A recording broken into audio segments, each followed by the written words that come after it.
Hi, this is Shreyang Siddharth and welcome to this tutorial video. In this video, I will talk about navigation component library in context of Jetpack Compose, just the basics.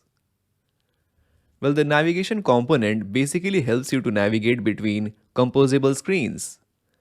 For example, user opens the application, logs in, goes to menu, adds some food items, go to his cart, and finally places the order. So all these switching between screens is facilitated by navigation component. Now to use this library, you need to use its three important parts. That is NavHost, NavHostController, and navigation graph. Now let's talk about NavHost first. Well, NavHost is basically an empty container in your application. So it basically provides space where you can navigate between your composable screens.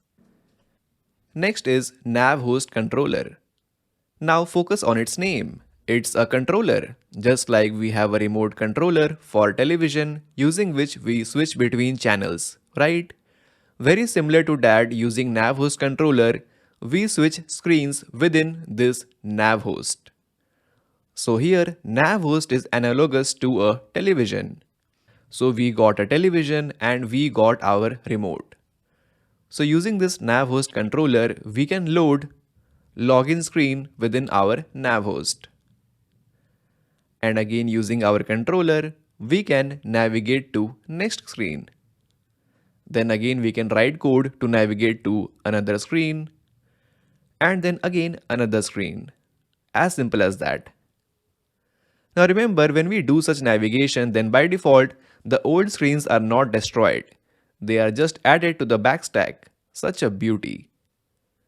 Now, what about this navigation graph or simply NavGraph? Well, the NavGraph is right in front of you. So it is within NavGraph where we declare in code what are the exact composable screens or destinations between which the navigation will be performed. So all these 4 screens is already a part of navigation graph. Fine. So let's see some code in action and then only these concepts will make sense. So we use remember nav controller method to get the instance of NavHost controller. Next, we can define our NavHost like this, which will host all the screens. Here you must pass 2 parameters. The first is the NavHost controller instance and the second is the string route. So by default, which screen you want to load first, the route of that screen should be passed here. Next comes building the navigation graph. So in this trailing lambda, that is within these 2 curly brackets, we actually declare all the composable screens by using a simple composable function. Well, this function takes required parameter of string route, and as its content, you need to pass the composable function which will be loaded on screen. So if you notice, this string route login is added as our start destination over here. Meaning the first screen to load by default will be this login screen, as simple as that. Similarly, within this navigation graph, we can define other screens, such as menu screen composable and order screen composable. Now if you have more screens, you can declare them as well. Now one more thing. Technically, each composable which is associated with a route is called a destination. So basically, these 3 composable screens in front of you are 3 different destinations. So that's why this named parameter is given the name of start destination. Okay, let's open Android Studio and create a new project with empty compose activity. Fill out the project details and just make sure to use the same package name just to avoid any conflict while following the video. While our project is getting built, go to the link being shown on screen and download these gist files. And add these 2 files under your main package.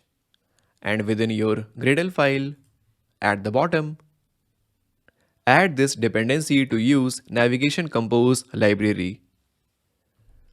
Now in our first screen composable, you will basically find a button at the center. So my first objective is to navigate from this first screen to the second screen on click of this button, right? So in our second screen, the UI is again very simple. It has a text at the center. Pretty awesome. Now, in my main activity, I am going to clean up the default code and create a composable function, myNavHost, and call this myNavHost function from here, like this. Great. Next, I am going to define the three major parts of navigation component library. So I will first get the instance of NavHostController by using the function of remember NavController. Great. Then I will define my NavHost and pass the NavHostController instance. Next, I will declare my first destination by using a composable function. And now I am going to use the route of this destination as the start destination of our NavHost, which is again a required parameter. Remember, we just discussed it. And also don't forget to import this composable function. Perfect. So this means that when the application opens, the first screen to appear in front of the user will be this first screen, which is our start destination, right? So in similar way, we can declare another destination, which is second screen composable. Perfect. So this completes our NavHostController, NavHost, and of course, this is our navigation graph, which we just built. Now, my objective is to navigate from first screen to this second screen, right? And to perform this navigation, we just need to use this syntax. We need to use NavHostController instance dot call the navigate function. And you need to pass the route name of your target destination, which is second screen in our case. So to this first screen composable, we can simply pass NavHostController instance. Now please note that this is not a recommended approach to pass NavController directly to your composable function. But since this is a basic video, just to keep things simple, I am doing this way. And now within the first screen, let's receive the argument. And on click of this button over here, let's remove this to-do statement. Let's use NavController.navigate function. And make sure to pass the route name of the second screen. Just copy it from here and paste it over here just to avoid any mistake. Great. Let us run the application. So this is our first screen. Let's click on this button. Bingo, we navigated to our next destination, which is our second screen. Perfect. Now if you press back, it will again navigate back to the first screen. Because the first screen was not destroyed, it was added to the backstack by our NavHostController, right? Now, what if you want to pass some data from first screen to second screen? How to do that? How to pass data between destinations? Let's explore that. Now in second screen, we have hard-coded the background color value. So let us try to pass a background color from our first screen to this second screen, and try to change the background color of our second screen dynamically. So in this case, it is the second screen which is going to receive a value or the parameter, right? So the first step we need to take is to make this second screen receive a value. So for that, we are going to make some changes to this route string value. So the syntax is to use a / and create a placeholder. And within the placeholder, use a string placeholder value, like this. So in the runtime, this placeholder will be replaced by the actual color value. Next, by default, this placeholder is of the type string. But we are going to pass the color code as an int value. So what we can do is we can explicitly declare that, hey, this value will be of type integer. And to do that, as a second parameter, we can use list of nav arguments and use the same placeholder name over here. and then declare the data type as int type. Perfect. So here we are basically declaring that, hey, treat this background color which is over here as int type. Next, this trailing lambda of this composable basically receives a parameter of backstack entry. And using this parameter, we can extract the argument value for this background color. So make sure this key background color matches with this and this. And finally, we can pass this background color as a parameter to this second screen. Well, of course, this will show an error which will be gone soon, so don't worry about it right now. Next, within the first screen, on click of this button, we need to pass the color value. So what we can do is here, let us define our color value. Well, let's use green for now. You can use any color of your choice. And then after this route name, I will use a /, use a string interpolation, and use this background color variable, which we have just declared over here. So using this background color, we are going to pass the actual color value to this second screen, right? So within the second screen composable, here as a parameter, let us use background color of the type int.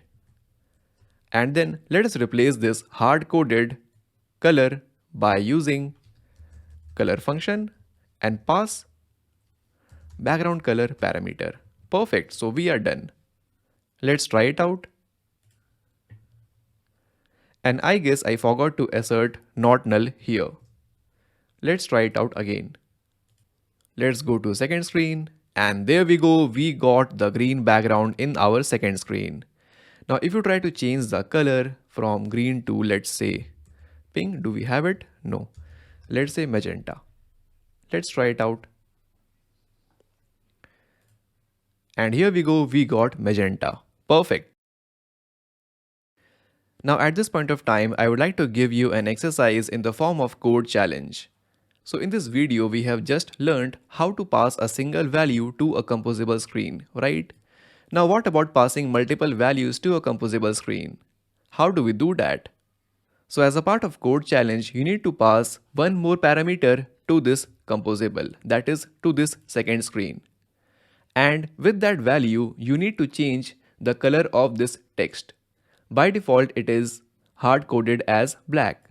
So how would you pass another value to this composable screen and change the color of this text?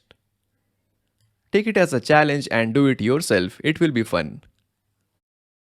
So finally, let us summarize what we have learned so far in this video. Well, we explored what is NavHostController, which is responsible for navigating between different destinations. And we can get the instance of this controller by using this remember NavController function. And remember, each NavHost controller must be associated with a NavHost, otherwise it is useless. Now what is a NavHost? Well, it is basically a container to display different destinations within a NavGraph.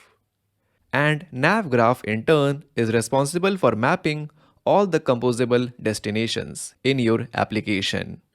And along with this, we also learned how to pass data from one destination to another. So yes, that was all for this video. This is Siddharth signing off. Thanks for watching and have a nice day.